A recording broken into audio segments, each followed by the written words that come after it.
Hello enemy lovers, আজকে আমি তোমাদের জন্য এরম একটা অ্যানিমে নিয়ে এসেছি যেটার ভিত্তে কমেডি এবং ফানি মোমেন্ট আর রোমান্টিকে ভরা। অ্যানিমেটার নাম the 100 girls you really really really love you. জানি এই নামটা একটু বেশি ফানি, তো চলো শুরু করি এপিসোড নাম্বার 1। এপিসোডের শুরুতে মিডল হাই স্কুলের গ্র্যাজুয়েশনের সেরিমনি দেখানো হয়, যেখানে সবাই লাস্ট টাইম একজন আরেকজনের সাথে দেখা করছে। তখনই আমাদের মেন ক্যারেক্টার একটা মেয়েকে প্রপোজ করে।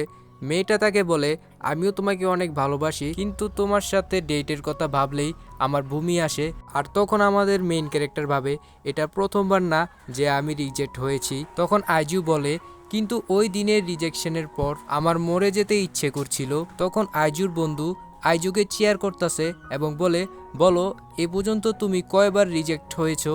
তখন সে বলে, এরকম মন বাঙ্গুইনা কথা তুমি এখন কেন বলতাছো? তখন সে বলে, কারণ আজকের পর থেকে তুমি আর আমাকে দেখতে পাবে না। তখন আইজু বলে, বুঝালো সেঞ্চুরি পুরো হয়ে গিয়েছে। তখন এটা শুনে তার বন্ধু তাকে প্রাইজ দিতে চায় এবং বলে, কিন্তু তুমি প্রথম রিজেকশন কবে পেয়েছো? তখন সে বলে, আমার ওই দিনের কথা এখনো মনে আছে, যখন আমি 1 বছরে ছিলাম তখন আমি রিজেক্ট পেয়েছিলাম। তখন আমাদের ইউজু কাঁদতে কাঁদতে বলে, আমি স্নো বলের জায়গায় লাভ বল ফাইট খেলতে চাই, আমার একটা গার্লফ্রেন্ডের অনেক বেশি প্রয়োজন। ইউজুর বন্ধু বলে, চিন্তা করো না বন্ধু, রিজেকশন পাইলে কেউ মারা যায় না। তখন আমরা আইজুকে দেখি সে একটা টেম্পলে গিয়ে ঘর থেকে গার্লফ্রেন্ড চাইতাছিল এবং তখনই একটা পার্সন আসে এবং সে চোর চোর বলে চিল্লায়। তখন ওই ব্যক্তিটা বলে, আরে বলদ, আমি কোনো চোর না, আমি এই টেম্পেলের দেবতা। দেবতা তাকে বলে, চিন্তা করো না আইজু, তুমি তোমার হাই স্কুলে গার্লফ্রেন্ড পেয়ে যাবে আর তোমার কপালে অনেক সুন্দর সুন্দর গার্লফ্রেন্ড আছে।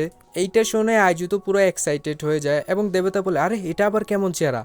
তখন দেবতা বলে, আরে আমার কথার মানে এটা না, আমি বলতে চাচ্ছি তুমি তোমার সোলমেট পেয়ে যাবে, যেটা তোমার জন্মের পর থেকেই নির্ধারণ করা হয়েছে। আর যখন দুইটা সোলমেট একসাথে হয় তখন তাদের মধ্যে কারেন্ট ফ্লো হতে থাকে এবং তারা প্রেমে পড়ে যায়। কিন্তু এখানে একটা কথা আছে, মেয়েরা যখন এটার ভিতরে পড়ে তখন ওরা তখনই বুঝে যায়, কিন্তু ছেলেরা সময়ের সাথে আস্তে আস্তে এটা বুঝতে পারে। এরপরে আরো ফানি সেন্ড হয়, যেটা আমি দেখাতে পারতাছি না, দুঃখিত, ভিডিও অনেক বড় হয়ে যাব। কিন্তু দেবতা তাকে বলে, তুমি 100টা সোলমেট পাবে, মানে 100টা গার্লফ্রেন্ড। এরপর আমরা আইজুকে দেখি 1 মাস পরে একটা হাই স্কুলে অ্যাডমিশন নিয়েছে। তখনই আমরা আইজুকে দেখি সে হাঁটতাছিল আর হঠাৎ করে সে দুইটা মেয়ের সাথে ধাক্কা লেগে পড়ে যায়। আর আমরা দেখি ওদের তিনজনের ভিতরে কারেন্ট ফ্লো হতে থাকে, মানে ওরা তিনজনই হলো সোলমেট। আইজু ভাবতে থাকে, তাহলে কি গডের হিসাবে এই দুইজন হলো আমার সোলমেট, কিন্তু আমাকে ওদের দিকে এইভাবে তাকানো উচিত না, কারণ ওরা এখনো জানে না যে ওরা আমার সোলমেট। তাই এখন আইজু উঠে আর উঠা তাদের সাহায্য করতে থাকে, মানে হাত বাড়ায় দেয়। তখনই একটা মেয়ে নাটক করতে থাকে আর বলে, আমার পায়ে অনেক বেশি ব্যথা করতেছে, তো আপনি কি প্লিজ আমাকে কোলে করে একটু মেডিকেল রুমে দিয়ে আসবেন? তখন আইজু মাপ চাইতে থাকে এবং বলে, আমি কেমন সোলমেট, প্রথম দিনই আমি ওকে কষ্ট দিয়ে ফেলেছি। তখন দ্বিতীয় সোলমেট ওদের কাহিনী দেখে সেও একটি নাটক করানো শুরু করে দেয় আর বলে, আমার পায়ের ভিতরে অনেক ব্যথা। তখন এটা দেখে আইজু তো পুরো পাগল হয়ে যায়, হয়তো বুঝে না নাটক করতেছে আর নিজেই নিজের মারতাছে আর কয়, আমি এটা কিনলাম, আমি এটা কিনলাম। তখন আইজু যখন গুইরা দেখে তখন দেখে দুইটায় দাঁড়ায় আছে। তারপর ওকে দুইটারে নিয়ে মেডিকেল রুম যাইতে থাকে আর এই দুইটা আইজুকে লইয়া মানে বহুত চিপকাই আসিল। আর আইজু কয়, আমি কি সত্যি স্বপ্ন দেখতাছি? আমার বামে একটা মাইয়া, ডানে একটা মাইয়া, আমি তো এই পৃথিবীর সবচেয়ে ভাগ্যবান ব্যক্তি। আইজু তাদের সোলমেটকে বলতে থাকে, আমাদের জলদি ডক্টরের কাছে যেতে হবে, না হইলে মনে হয় আমিও এখন মাইয়া হয়ে যাবো। আইজু তাদের নিজের নাম বলে এবং ইন্দা আর হানার জন্য নিজেদের নাম বলে আর বলে, আমরা তিনজন একই ক্লাসের ভিতরে আছি। তখন এখানে কিছু মেয়ে চলে আসে এবং বলে, স্কুলের পিছনে একটা ফুল আছে, যেটা দিয়ে তুমি যাকে প্রপোজ করো সে অ্যাকসেপ্ট করে নেবে, কিন্তু এই ফুলটা খুঁজে পাওয়া অনেক কঠিন। আর এটা শুনে এই দুইটা মেয়ে দৌড়ে পালিয়ে যায়। কিছুক্ষণ পরে স্কুলে ছুটি হয়ে যায় আর এই স্কুলে 4 ঘন্টা পরেও ইউজু স্কুলে থাকে আর একটা স্যারের কন্টেন্ট লেন্স খুঁজতে সাহায্য করে। যাওয়ার সময়তে ভাবে কত না ভালো হতো ওই দুইটা মেয়ের সাথে যদি আবার দেখা হয়ে যেত। তখন সে একটা জিনিস দেখে অবাক হয়ে যায়, ওই দুইটা মেয়ে তার জন্য সেই ম্যাজিক্যাল ফুলগুলো খুঁজতেছিল। ম্যাজিক্যাল ফুলগুলো হয়েছে ওইটাই যেটা দিয়ে কাউরে প্রপোজ করলে কেউ না বলতে পারবো না। ইউজি বলে, আমার এক্ষুনি কিছু করতে হবে, তারা আমার জন্য এত কষ্ট করছে। ইউজি এন্দার কাছে যায় এবং বলে, তুমি ম্যাজিক্যাল ফুলগুলো খুঁজতে অনেক ক্লান্ত হয়ে গিয়েছো, এই নেও জুস খাও। কিন্তু সে লজ্জা পেয়ে বলে, আমি ম্যাজিক্যাল ফুল খুঁজতে আসি নাই, আমি তো আমার কিছু একটা হারা গেছিল ওইটা খুঁজতে আসছি। ইউজি তাকে বলে, এটা অনেক আজব, আমাদের আজকেই দেখা হয়েছে আর আমি আজকে আপনাকে ড্রিঙ্ক অফার করছি। তখন এন্দা বলে আমি এটা প্রথম ফেলে দেওয়ার কথা ভাবছিলাম, কিন্তু এখন আমি নিব কারণ এটা ওয়েস্ট হয়ে যাবে, আর তাকে থ্যাংক ইউ বলে এবং ওইখান থেকে চলে যায়। তখন এখানে হানাজুনো চলে আসে এবং আইজুকে জিজ্ঞাসা করে তুমি এখানে কি করছো। তখন আইজু বলে আমি দেখেছি তোমরা দুইজন ম্যাজিক্যাল ফুলের জন্য অনেক কষ্ট করছিলে, তাই তোমরা অনেক ক্লান্ত হয়ে গিয়েছো, এই জন্য আমি তোমাদের জন্য ড্রিঙ্ক নিয়ে এসেছি। হানাজুনো ড্রিঙ্কটা নেওয়ার সময় বলে এত বড় ড্রিঙ্ক আমি খেতে পারবো না, তাই তুমি কি অর্ধেক ড্রিঙ্কটা খেয়ে আমাকে দিতে পারো, মানে সে ইনডাইরেক্ট কিসের কথা ভাবতেছে আর কি। তখন সে বলে সমস্যা নেই, আমার কাছে ছোটটাও আছে। তারপর হানাজুনু বলে এরপরও এটা অনেক বড় আর আমি খেতে পারবো না। তখন ইজু আর কি করব, অর্ধেক ড্রিঙ্ক খায় এবং হানাজুনুকে দেয়, কিন্তু এক্সাইটিং এর ঠেলায় হানাজুনু আর কি ড্রিঙ্কটা ফালায় দেয়। তারপর সে অনেক কষ্ট পায় যে সে এখন ইনডাইরেক্ট কিছু করতে পারলো না। ইউজু হানাজুনুকে তার রুমালটা দেয় ড্রিঙ্কটা পরিষ্কার করার জন্য। তারপর হানাজুনু তার হাত ধরে ফেলে এবং তাকে অনেক সুন্দর করে প্রপোজ করে এবং সে বলে আমি জানি এটা অনেক তাড়াতাড়ি হইতাছে, কিন্তু আমার মনে হয় আমি তোমাকে অনেক পাগলের মতো ভালোবাসি, আর এটা আমি একা ফিল করি না, তাই যেন দেরি না হয় তাই আমি তোমাকে অনেক আগেই বলতে চাইছিলাম। আইজু খুশিতে কাঁদতে থাকে এবং বলে প্রথম কোনো মেয়ে তাকে প্রপোজ করলো। আর তখনই এখানে এন্দা চলে আসে এবং ইউজু তাকে বলে আপনি এতগুলো ক্যান নিয়ে এখানে কি করছেন।